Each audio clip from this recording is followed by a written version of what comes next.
do'stlar, sizlar tunji qadamda A harfining har qaysi shakllari bilan tanishish oldida turibsizlar. Endi ular tanishlik basi qandaq? Bosh A, yolg'iz A, oyoq A, o'lanma A. Endi qiziqarli misollar bilan ularning so'zlaridagi o'rnini ko'rib baqandiq.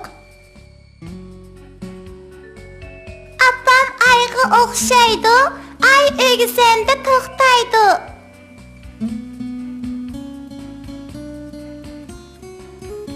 Ördek ori kötürüp, iştin yandı, herip ketkeş bir haza, yığılıp aldı. Şar, şar, şar, şar uçudu, etilmog'icha yerga tushmaydi. Avlikimning in alg'usi naqshi aytadi, apaq tishqan xafa bo'lib, yiroq ketdi.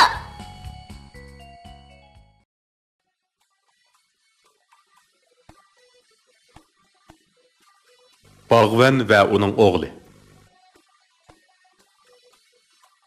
Yakınki zamanlarda bir bağvan boğay ötken iken. Boğayның bir oğlu bulup, ikisi naiti icil inak yaşaydı iken. Bala mektepte okuydu iken. Boğay bolsa etiz erik işlerini kılıp armaydı iken. Bir günü bala mektepten qaytib kelip hoylısıga kirse, dadısı atını yetelep çıkıp atqıdık. Dodo nega borsan? Deptu bala. Aqtashdagi baqqa deb javob beribdi bo'vay. Men mi boraman? Deptu bala. Balam, uya bak yiroq, qiladigan ishlar ko'p, zerikib qolasanmikin? Deptu bo'vay. Kuyimchanlik bilan.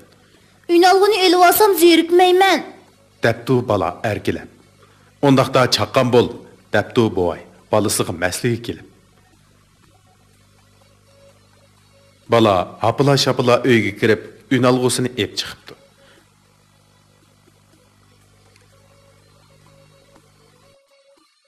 Ular atni bo'lishiga chaptirib, baqqa tezli yetib keldi. Ikkalan mevalarni üzishga boshlabdi. Üzüp harmabdi. Ularning g'ayratiga aprin o'qib, tornilar ko'p-ko'k osmonda larzon qanotga qishibdi. Unalg'u balig'i madad berib, naqshi o'qibdi. Ular ishlayverib, kech kirganini sezmay qoldi. Mevalar üzülib tugabdi. Ata bala xo'shal-xuram holda olma, anar, omutlarini joylashtirib bo'lib, uyiga qarab yo'l oldi. Bala yo'lda kelib etib dadasidan so'rabdi. Dada, biz nimishqa shuncha qattiq ishlasakmi horg'inlik his qilmaymiz? Buni so'rab yaxshi qilding o'g'lim, debdi bo'vay. Bir narsani o'ylagan qiyofatda. Ko'nilada baxt keladi nadin, peshonangdagi ta'din degan gap bor. O'rin odam asonli herib qoladi. Shunlashqa ularning erishadigan narsasi oz bo'ladi. Qancha ko'p tirishsak, shuncha ko'p baxtga va natijaga erishalaymiz. Bu xuddi maktabda tirishib o'qisang, kun siri bilimlik bo'lib, kelgusida katta odamga aylana oladiganligiga o'xshaydi. Dada, katta degan gapning ma'nosi nima? Katta degan ostimizdagi otdek chapqur, ko'kdagi quyoshdek nurliq, turnalardek ko'kda parvoz qila oladigan degan gap. Debdi bo'vay.